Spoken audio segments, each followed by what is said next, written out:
Hello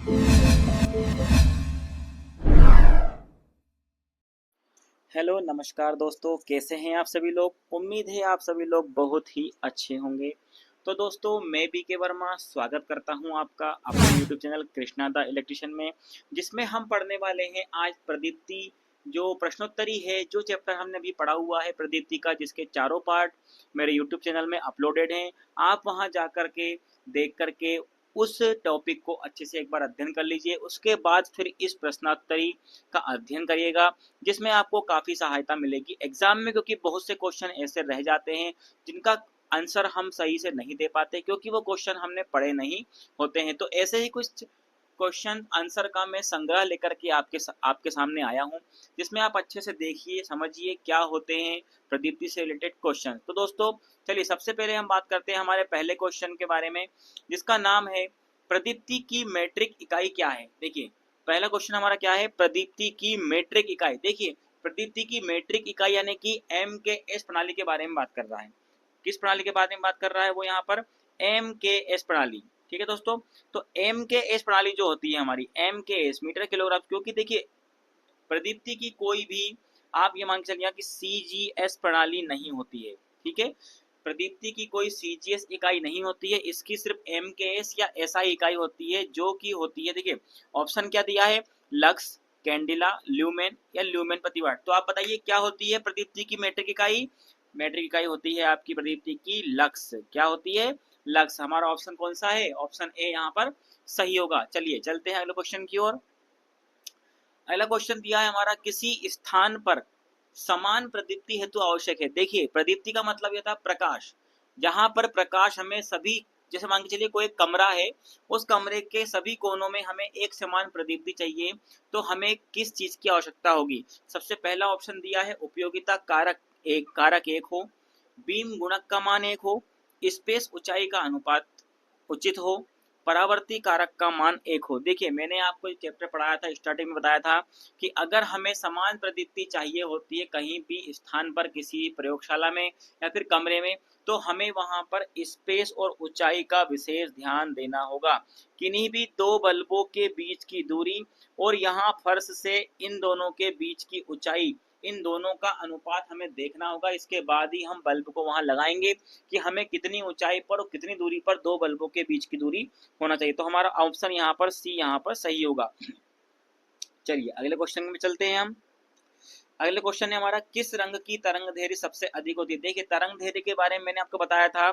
तरंग दैर्घ्य जो होती है हमारी 380 गुणित 10 की घात -9 से लेकर 780 गुणित 10 की घात -9 तक होती है।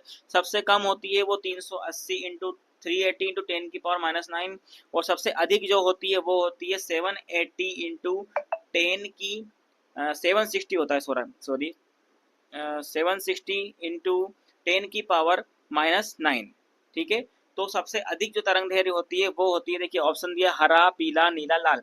सबसे अधिक तरंग दैर्घ्य होती है लाल रंग की।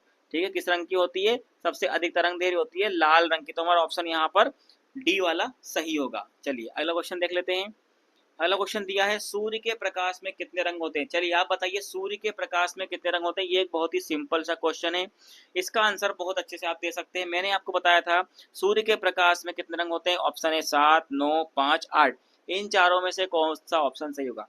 तो देखिए, हमारा ऑप्शन यहाँ पर कौन सा सही होगा, ऑप्शन ए, 7 रंग होते हैं। मैंने आपको बताया था, उसको हम दर्शाते हैं विबग्योर से।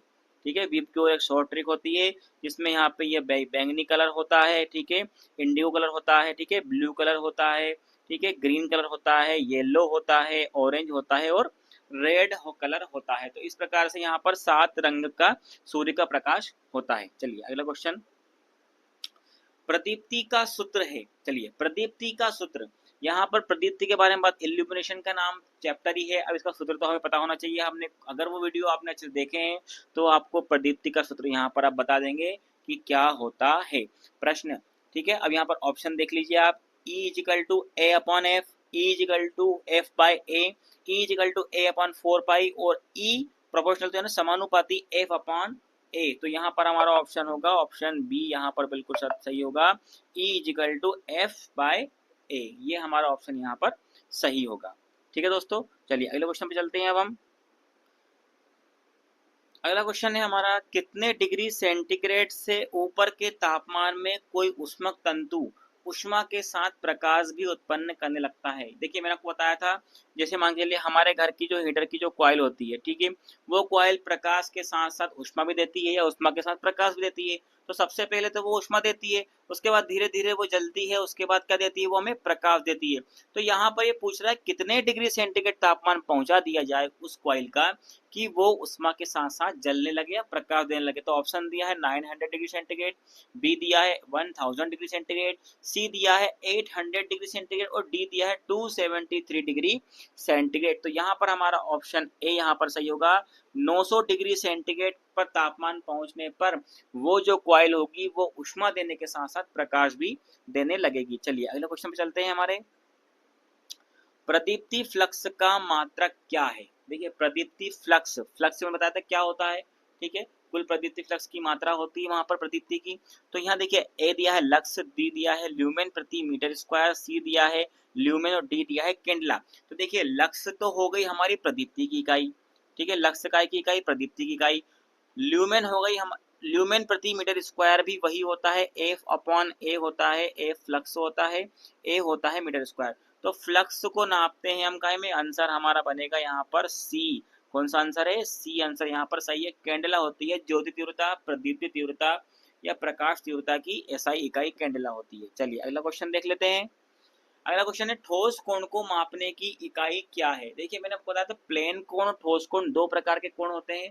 ठोस कोण जो होता है उस पर प्रकाश की प्रदीप्ति अधिक होती है, जिसमें यहाँ देखिए ठोस कोण को मापने की इकाई क्या है? रेडियन, रेडियन प्रति सेकंड, स्टेरेडियन या ल्यूमेन प्रति स्टेरेडियन। तो यहाँ पर हमारा सही ऑप्शन होगा स्टेरेडियन, ठीक है। ठोस कोण को नापने की इकाई क्या है? स्टेरेडियन। ऑप्शन यहाँ पर सी हमारा सही होगा। चलिए अगला क्वेश्चन देख लेते हैं हम। प्रकाश की तीव्रता का मात्रक क्या है? अभी मैंने जस्ट बताया था प्रकाश तीव्रता बोल दे, ज्योति तीव्रता बोल दे या प्रदीप्ति तीव्रता बोल दे, इसका मात्रक क्या है? ए ऑप्शन दिया है वाट, बी दिया है कैंडेला, सी दिया है ल्यूमेन प्रति मीटर और डी दिया है ल्यूमेन। तो प्रकाश की तीव्रता का मात्रक क्या होता है?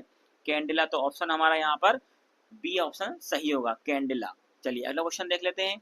प्रदीप्ति दक्षता किन दो राशियों का अनुपात होता है? ठीक है, प्रदीप्ति दक्षता किन दो राशियों का अनुपात होता है? ऑप्शन ए दिया धारा और वोल्टेज का, बी आपतित प्रकाश और उत्सर्जित प्रकाश का, सी आउटपुट फ्लक्स और इनपुट विद्युत शक्ति का, डी अवशोषित प्रकाश और आपतित प्रकाश का। तो यहाँ पर हमारा ऑप्शन होगा सी। क्या होगा? ऑप्शन सी यहाँ पर हमारा सही होगा। आउटपुट फ्लक्स और इनपुट शक्ति का अनुपात होता है। आउटपुट फ्लक्स हमारा जैसे एफ हो गया और इनपुट शक्ति डब्ल्यू का ये अनुपात होता है। एफ फ्लक्स को हम नापते हैं ल्यूमेन में, बोलते हैं ना ल्यूमेन प्रति वाट, ठीक है, क्या बोलते हैं? ल्यूमेन प्रति वाट। चलिए अगला क्वेश्चन देख लेते हैं हम। प्रदीप्ति के संबंध में व्युत्क्रम वर्ग के नियम का सही निरूपण क्या है? देखिए प्रदीप्ति के संबंध में दो नियम थे, एक था व्युत्क्रम वर्ग का नियम, एक था हमारा कौन सा? लैम्बर्ट कोज्जा का नियम। तो देखिए यहाँ पर प्रदीप्ति के संबंध में व्युत्क्रम वर्ग के नियम के बारे में उसने पूछा है। तो यहाँ पर देखिए हमारा ऑप्शन दिया है E equal to I upon D, E equal to I upon D square, E equal to F upon A और I equal to F upon D square. तो यहाँ पर देखिए व्युत्क्रम वर्ग के नियम के अनुसार जो प्रदीप्ति होती है वो धारा के समानुपाती और उनके दूरी के वर्ग के क्रमानुपाती होती है। तो यहाँ पर हमारा आंसर कौन सा होगा? आंसर यहाँ पर बी वाला हमारा सही होगा। चलिए अगला क्वेश्चन देख लेते हैं।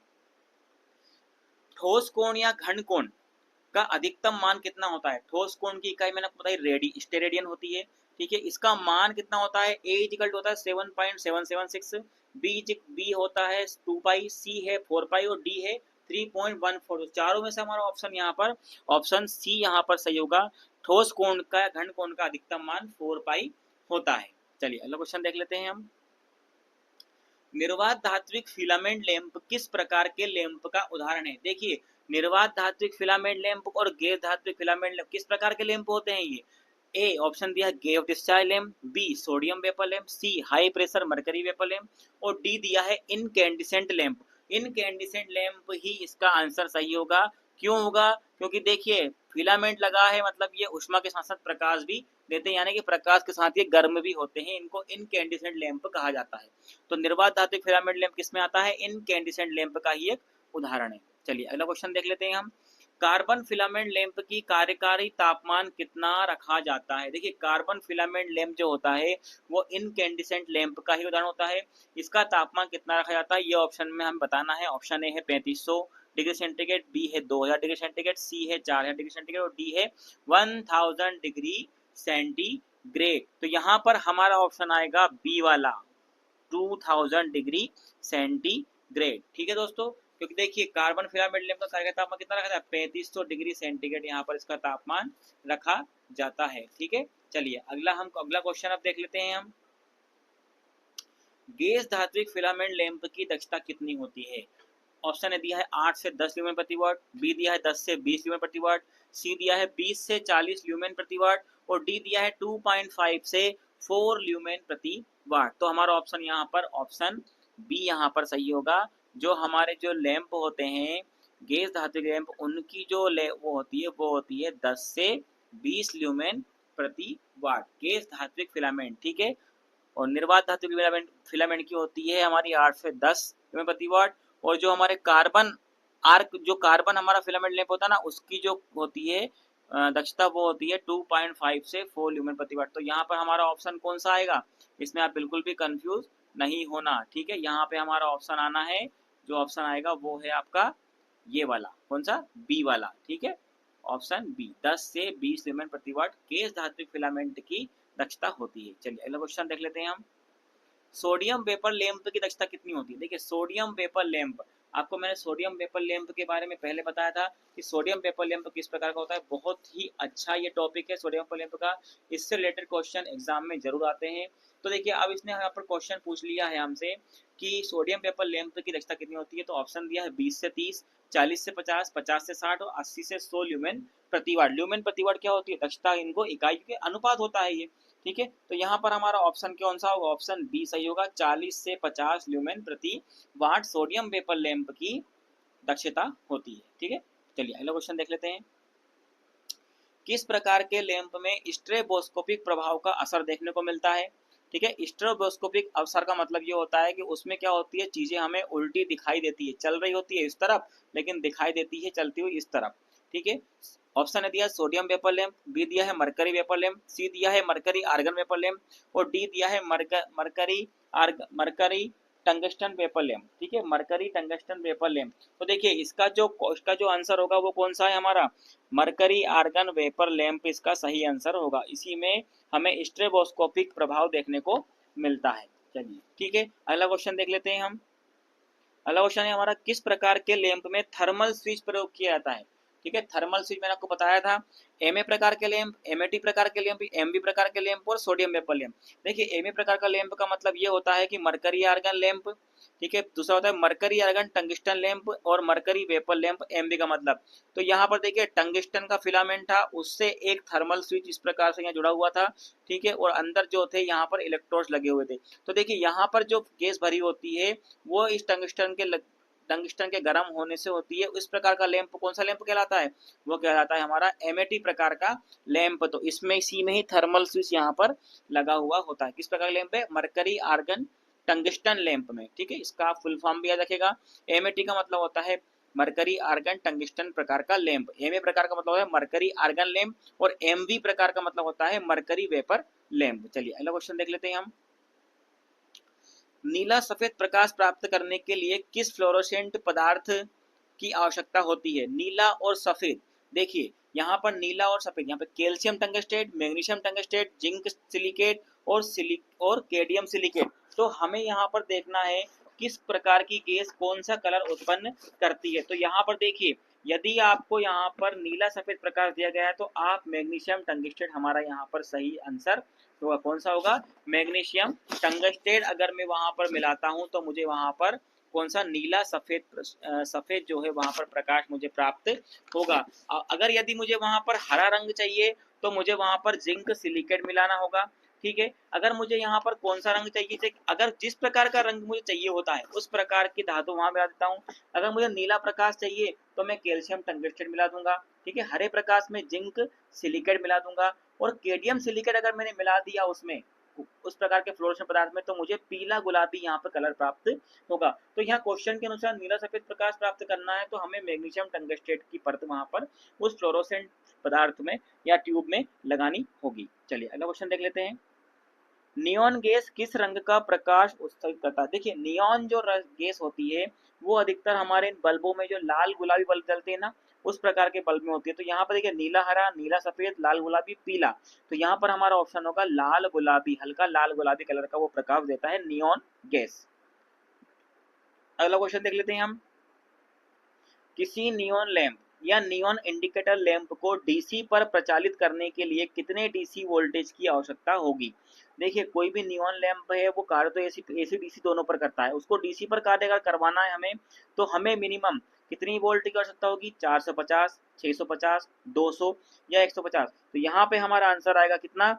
150 वोल्ट मिनिमम हमें वहां पर उसकी आवश्यकता तो होगी ही होगी। चलिए अगला क्वेश्चन देख लेते हैं। किस प्रकार के लैंप में धन इलेक्ट्रोड की अपेक्षा ऋण इलेक्ट्रोड, देखिए धन इलेक्ट्रोड ऋण इलेक्ट्रोड की अपेक्षा दुगनी मोटी होती है? जो इलेक्ट्रोड्स लगे होते हैं, ठीक है, जो इलेक्ट्रोड्स वहां पर लगे होते हैं उसमें एक इलेक्ट्रोड मोटा होता है, एक पतला सा होता है।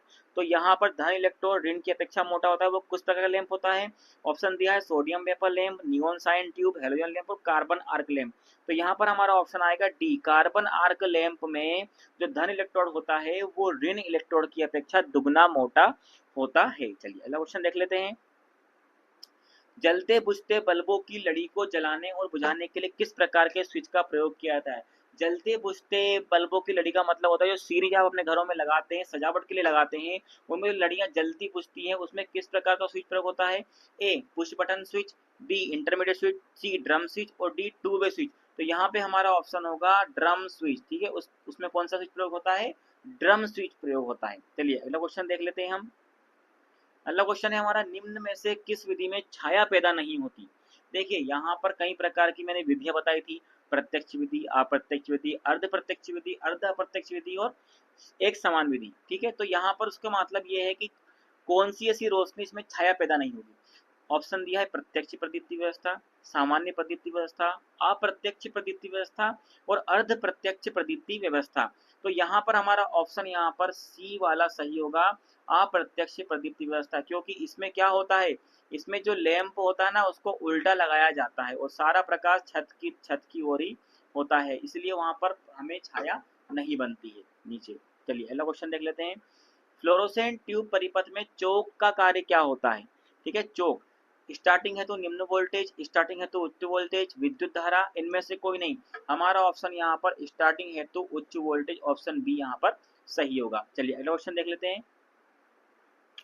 अगला क्वेश्चन है, निम्न में से किस लैंप को पिग्मी लैंप के नाम से जाना जाता है? पिग्मी लैंप यानी कि जो नाइट लैंप होते हैं ना हमारे घरों में, जब हम सोते हैं उस टाइम पे हम इसको चालू करते हैं, मेन स्विच को, मेन बल्ब को बंद कर करके, उसको बोलते हैं पिग्मी लैंप। तो ऑप्शन दिया है हमारा आर्क लैंप को पिग्मी लैंप कहते हैं, कार्बन फिलामेंट लैंप को, नियॉन लैंप को या निर्वात धात्विक फिलामेंट लैंप को। तो हमारा ऑप्शन यहाँ पर डी वाला सही होगा, जो निर्वात धात्विक फिलामेंट लैंप होता है उसी को हम क्या कहते हैं? पिग्मी लैंप कहा जाता है, ठीक है, जो रातों में उपयोग होता है। तो दोस्तों ये हमारा प्रदीप से संबंधित यहाँ पर चैप्टर जो है वो समाप्त होता है। उसके सारे वीडियोस आप एक बार देख लीजिएगा। ये थी उसकी प्रश्नोत्तरी, ठीक है, इसमें प्रश्नोत्तरी में आपको अच्छे से आप अध्ययन कर लीजिए, क्योंकि यही सब एग्जाम में वो पूछेंगे, इन्हीं में से क्वेश्चन बनते हैं, क्योंकि ये पूरा जो चैप्टर है इल्यूमिनेशन का, इसका पूरा निचोड़ मैंने इसमें निकाल दिया है, जिसमें आप जितने क्वेश्चन आपके बन सकते थे उतने क्वेश्चन मैंने बना दिए हैं। तो दोस्तों इसी प्रकार आप वीडियोस को देखते रहिए, मेरे चैनल को सब्सक्राइब जरूर कर लीजिएगा, लाइक करिए अगर आपको वीडियो अच्छा लगा हो तो, और कमेंट्स करके जरूर बताइएगा कि मैंने ये वीडियो कैसा बनाया है और इसमें किसी सुधार की आवश्यकता तो नहीं है। तो दोस्तों मिलते हैं अपने नए वीडियो में एक नए चैप्टर के साथ में, ठीक है, एक नए जोश के साथ में। तब तक के लिए मैं आपका अपना दोस्त आपसे विदा चाहता हूँ। मिलते हैं नए वीडियो में, तब तक के लिए जय हिंद, जय भारत।